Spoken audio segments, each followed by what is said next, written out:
मुंबईसह परिसरात डेंग्यू, हिवताप आणि गोवरच्या रुग्णसंख्येत वाढ झाल्याचं आढळून आलंय।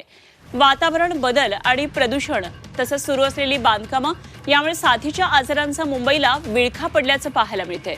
मुंबई आणि आसपासच्या शहरांमध्ये डेंग्यू, हिवताप, डोळे येणं, गोवर, गालगुंड या आजारांच्या रुग्णसंख्येमध्ये वाढ झाली आहे। तर बदलतं वातावरण आणि प्रदूषणामुळे रोगप्रतिकारक शक्तीवर परिणाम होऊन मधुमेह, मूत्रपिंड विकार, रक्तदाब असलेल्या रुग्णांना आजार होण्याची शक्यता सर्वाधिक असते।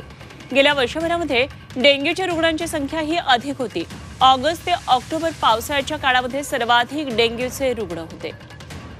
मुंबईकरांनो, आपल्या आरोग्याची काळजी घ्या, प्रशासनानं आवाहन केलंय। अनेक आजारांचा सध्या मुंबईमध्ये विळखा पडलेला आहे। हे आजार वाढत चाललेत।